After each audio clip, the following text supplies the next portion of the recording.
মাঝে মাঝে আমি ভাবি যে সব কিছু খারাপ শুধুমাত্র আমার সাথেই কেন হয়, কিন্তু পরে গিয়ে রিয়েলাইজ করি কিছু খারাপ না হলে তোমাদের প্রত্যেকদিন কন্টেন্টটা দেবোই বা কী করে। রাধা দ্য ভিউয়ার্স, আমি রবিন।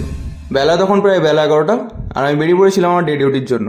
স্টেশন থেকে একটা 10 টাকার টিকিট কেটে নিয়ে প্ল্যাটফর্মে ওঠা মাত্রই দেখতে পাই যে আমার ট্রেন আজকে টাইমে চলে এসছে। যাই হোক, তো উঠে বললাম ট্রেনে নিজের সফরটা শুরু করার জন্য, আর মাথায় হাত দিয়ে চিন্তা করতে থাকলাম যে আমার ভবিষ্যৎটা কী বা হবে। যাই হোক, তো ভাবনা চিন্তা করতে করতে নিজের গন্তব্যস্থলে পৌঁছে গেলাম।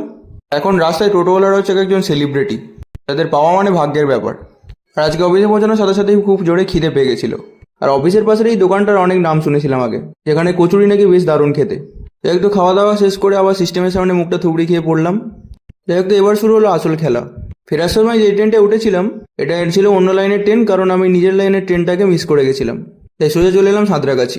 প্ল্যাটফর্ম চত্বরও ফাঁকা হয়ে গেছিলো, কারণ রাত তখন 11টা বাজে। সাঁতরাগাছি স্টেশনের বাইরে দাঁড়িয়ে শুধুমাত্র একটাই প্লে করতে থাকলাম, অ্যাটলিস্ট যাওয়ার মতো যেন কোনো একটা গাড়ি অন্তত পাই। একটু প্রভু আমায় নিরাশ করেনি। ধুলোগড় যাওয়ার একটা বাস আমি পেয়েছিলাম। ধুলোগড়ে তো চলে এসেছিলাম, পরের চিন্তাটা ছিল এখান থেকে বাড়ি কী করে যাবো। তো ওখান থেকেও ভাগ্যক্রমে একটা অটো পেয়ে চলে এলাম ফটিকগাছি। আর ফটিকগাছি রাস্তা তখন প্রায় ফাঁকা হয়ে গেছে, জনপ্রাণী প্রায় খুবই কম ছিল।